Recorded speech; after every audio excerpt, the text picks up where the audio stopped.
मैं हूं निकिता तिवारी और मेरे चैनल में आपको बहुत बहुत स्वागत है। आज मैं बात करने वाली हूं अनुराग यादव के बारे में, जो कि एक ज़मीन के मामले में इकलौते लड़के को मार दिया।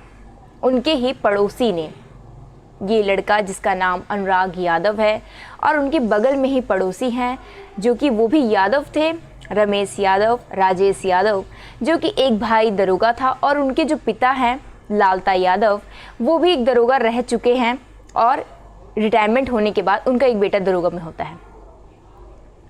साथ ही उस जो गांव है उसका नाम है कबीरुद्दीनपुर और जो वहाँ पे जो थाना है उस थाना का नाम गौरव बादशाहपुर है। इस थाने में कंप्लेन आती है। 30 अक्टूबर ये घटना घटित हुई है। कंप्लेन ये थी कि उनके पड़ोसियों ने उनके इकलौते बेटे को, जो कि अनुराग यादव 12वीं पढ़ रहे थे और एक अच्छे प्लेयर हैं, शायद जिम्नास्टिक प्लेयर थे वो, और उनको मौत के घाट उतार दिया गया। अनुराग सुबह उठ के जब ब्रश कर रहा था तो पहले जो उनके पड़ोसी थे लालता यादव के जो बेटे थे वो एक गन से फायर करने की कोशिश करती हैं, पर गन में गोली ना होने की वजह से वो तलवार उनके पास था और उस तलवार को अनुराग यादव के गले से धड़ उतार दिया। अब ये जो सिर था वो उसकी माँ की तरफ फेंक दिया कि लो तुम्हारे बेटा। क्यों इतना क्रूर हत्या वो भी पड़ोसी ने किया? उसकी क्या वजह है? उसकी वजह ये भी थी कि अनुराग यादव एक ज़मीन में मामला में बहुत साल से वो केस चल रहा था। अनुराग जी के जो पिता थे उनका कहना था वो ज़मीन हमारी है और जो उनके पड़ोसी हैं उनका कहना था वो ज़मीन हमारी है। अब ये चीज़ें जो कि बीजेपी जिस टाइम नहीं आई थी उससे पहले भी चल रही थी, उस टाइम मायावती की सरकार थी, कांग्रेस की थी, लेकिन उस टाइम भी न्याय नहीं मिला। ऐसे बहुत सारी ज़मीन है जिसका विवाद है कि किसी का कहना है वो हमारा है, वो हमारा है। बहुत सारी ऐसी ज़मीन है जो एक से ज़्यादा लोगों के नाम पे रजिस्ट्री कर दी जाती है, लोगों के साथ फ्रॉड किया जाता है और पैसे ले करके वो इन विवादों में फंस जाते हैं। वो कोर्ट कचहरी भागते हैं लेकिन उन्हें सिर्फ तारीख पे तारीख मिलती है, न्याय नहीं मिलता है। जब लालता यादव का जो छोटा वाला बेटा था जो कि वो दरोगा था, अब ये जो दरोगा व्यक्ति था ये क्यों फंसा? उसकी वजह ये थी कि जिस टाइम अनुराग यादव की मर्डर हो गया या होने वाला साजिश था, उस टाइम ये फ़ोन पे बात कर रहा था। इसकी फ़ोन डिटेल जब निकाली गई तो ये लगातार अपने घर में बात करता है। ये मिलीजुली साजिश थी कि अनुराग यादव की बड़ी बहन 5 हैं, उनमें से 3 की शादी हो गई, 2 बहनें उनकी बची हुई है। बहुत गरीब परिवार था और अनुराग एक लौता लड़का था जो कि सिर्फ 12वीं क्लास में पढ़ता था। उन्होंने ये सोचा कि अगर अनुराग यादव को हटा देंगे तो ये ज़मीन का मुद्दा ही ख़त्म हो जाएगा, क्योंकि अब अनुराग यादव के पिताजी के बाद अनुराग यादव ही था और जब अनुराग यादव रहेगा नहीं तो ज़मीन का मामला कोई होगा ही नहीं, ये ज़मीन हमारी हो जाएगी।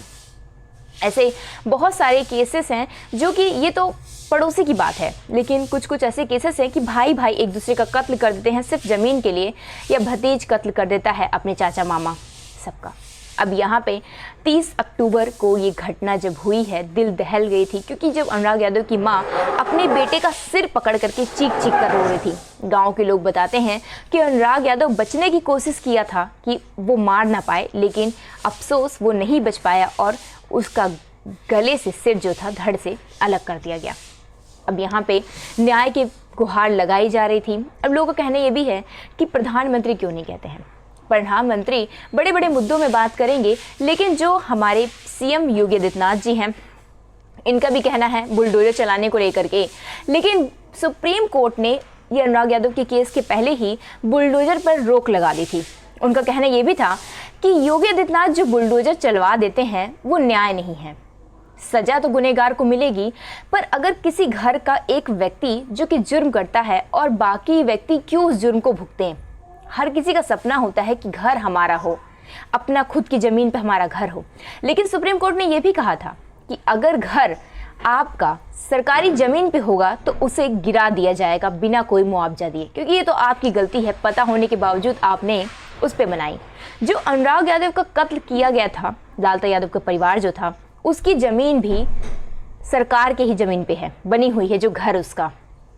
अब यहाँ पे बुलडोजर चलना तो तय है, बुलडोजर का तारीख भी निकल आया है, 3-4 दिन में है। योगी आदित्यनाथ कार्रवाई करेंगे और उन सबको जेल में बंद करवा दिया गया है। जब अब ये सुना है उसके परिवार ने तो वो गुहार लगा रहे हैं कि हमारे घर को मत तोड़िए, मत गिराइए। जो गलती हुई वो इन लोगों ने की है, इनको सज़ा मिल रही है, वो तो जेल जा चुके हैं, लेकिन हमारा घर मत तोड़िए। अब सुप्रीम कोर्ट की जो आदेश है वो भी है, और एक तरफ ज़मीन जो है उनकी खुद की ज़मीन नहीं है, ये सरकार की ज़मीन थी जिसको हड़प लिया था। कई लोग व्यक्ति ऐसे हैं जो सरकार की ज़मीन पे अपना घर बना लेते हैं या फिर दूसरे की ज़मीन को हड़प लेते हैं और उस पे घर बना लेते हैं, कब्जा कर लेते हैं। जब ये जानते हैं कि वो केस हार जाएंगे तो ऐसे जुर्म को वो अंजाम देते हैं। इसमें आपकी क्या राय है, आप मुझे कमेंट करके जरूर बताइएगा और लाइक और सब्सक्राइब करना मत भूलिएगा। धन्यवाद।